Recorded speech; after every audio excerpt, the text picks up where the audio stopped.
女人惊慌失措地逃避着追杀，她肩膀上中了一枪，反锁上门跑到楼顶，奋力地越过围栏向外攀爬。而就在这时，杀手追了上来，他对着吊在楼顶上的女人开了一枪，女人的手被打断，从楼上掉下来摔死了。马生从床上醒来，觉得头很疼，他来到事务所，让助手美美给他倒杯水，结果美美端上来的却是酒。他先去眼镜店配了一副新眼镜，然后开始了今天的工作。可惜找了整整一天，委托的猫连个影子都没有。这时远处传来一声巨响，马生跑过去一打听，说是有辆卡车为了躲猫而撞上了油罐车。马生立刻顺着猫跑走的方向去追，猫没找到，倒是在路上遇到一个奇怪的男人，一群人突然冲出要将男人带走。马生三下五除二干翻了那群人，把男人带回了事务所。男人是个非常奇怪的男人，他说自己叫做光辉，他记得自己的姓名和住址，甚至记得昨天晚饭吃了什么，但是他总觉得自己不是光辉，这些记忆好像并不是他的，那些袭击他的人他也完全不认识。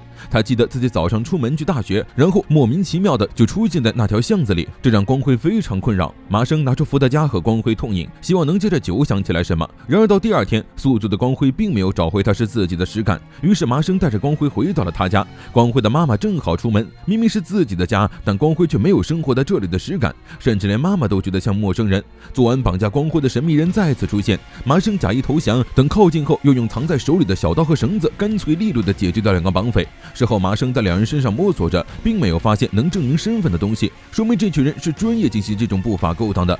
他在车里发现了一张上山的不动产职员证，于是去歌舞伎厅找老熟人询问，但对方也不知道，只能说可能与帮派有关系的人经营的企业。于是马生又找了相识的警察，看得出他的人脉非常广。果然，上山不动产表面上虽然是一所优良的中小型企业，但实际上却是血之族的产业。血之族涉及的企业非常多，什么不动产、青山制药、富山工业等等。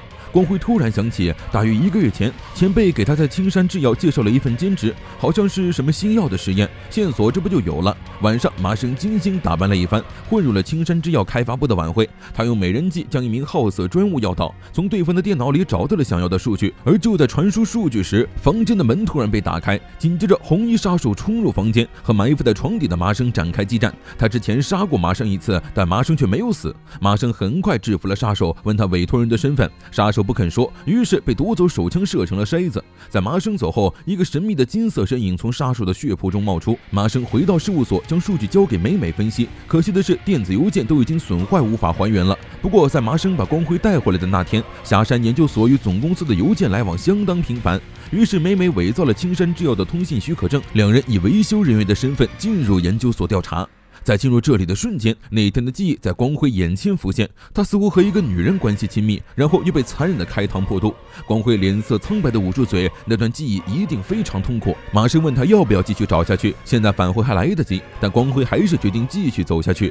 马生叫来了保安，说他的同伴不舒服，于是保安将他们带到会议室暂时休息一下。马生还和保安借了烟和打火机，而这时马生发现保安你居然随身携带着枪。为了避开保安，两个人从通风管道进入2楼，爬到一半时，马生发现了异常，他点上烟，吐出一口雾气，前方居然出现了红外线装置。马生试图伏地，身体从最下面穿过红线，结果因为屁股太大触发了警报。很快，他被一个名为沙耶卢的美女捕获，并进行了惨无人道的虐待。而马生也终于理清了整件事，那辆为了躲避猫儿和油罐车相撞的卡车，其实是研究所运送简体的特殊用车，车祸导致了光辉的逃走，而光辉其实是研究所进行克隆研究的实验体，只要完成了这个实验，他们就能向不老不死迈进。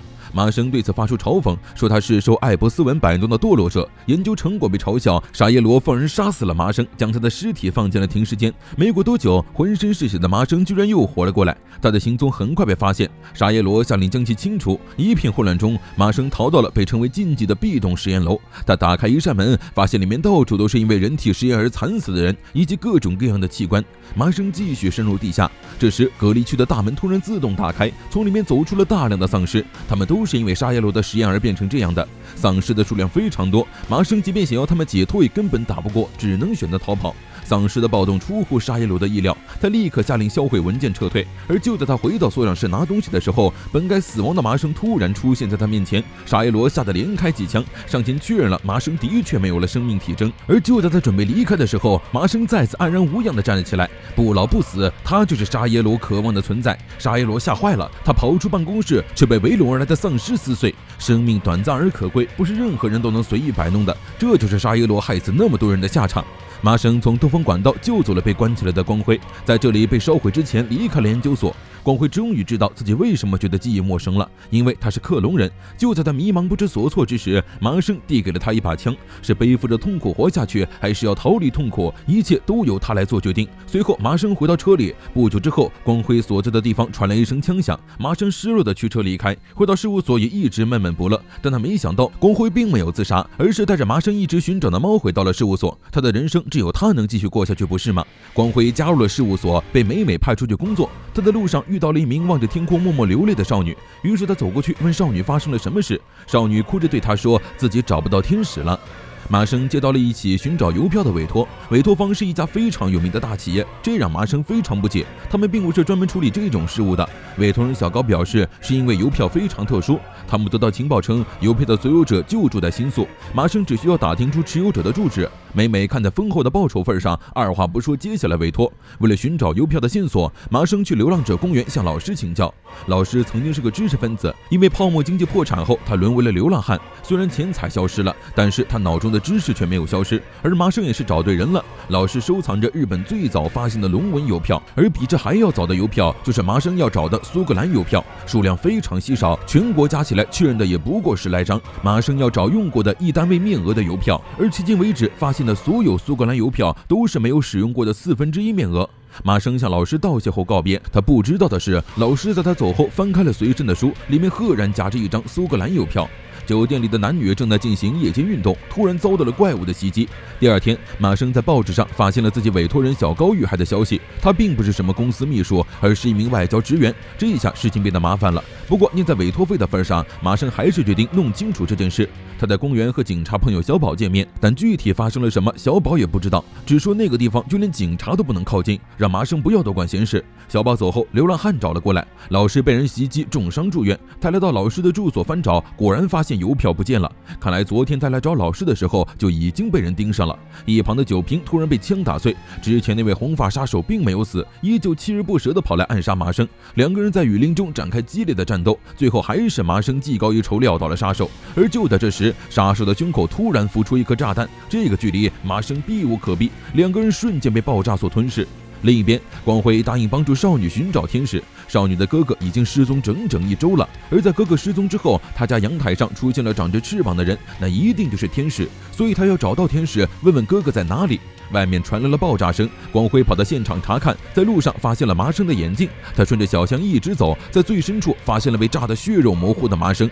光辉吓坏了，回到事务所也久久不能平静。美美告诉光辉，他们是不会死的，从世界之树的孢子进入身体的瞬间，他们就彻底远离了死亡。如果光辉不能接受，就此离开也没有关系。但出乎美美预料的是，光辉坦然接受了他们的异常。继任外交官离奇惨死之后，又有2人被以同样的方式杀害。麻生走在路上，突然觉得腹部疼痛难忍，他一回头，天使正在展翅飞走，麻生急忙追上去，却发现又出现了死者。随后，麻生作为连环杀人案的嫌疑人被警察逮捕。为了救出林，光辉四处打听，终于在无数次碰壁之后，查到了麻生目击的那位被害者是中国黑帮的蛇头，背地里进行劳工偷渡的生意。不过和外交员并没有什么关系。美美总有一种预感，凶杀案不会就此停止。果然，在麻生被拘留的这段时间内，凶案再次发生了，警察也只好解除了他的拘留。小宝偷偷告诉麻生，被害的是一个叫詹姆斯的美国人。麻生和美女情报员做了某种不能过审的交易，从他那里得到了詹姆斯的情报。詹姆斯的真实身份是斯大林狂热组织中的一员，而最近苏联的总书记即将来访，这一群人是准备来暗杀的，事情已经超出了他们能处理的范围。这时，光辉接到了委托人的消息，他离开之后，麻生告诉美美，他们的敌人天使出现了。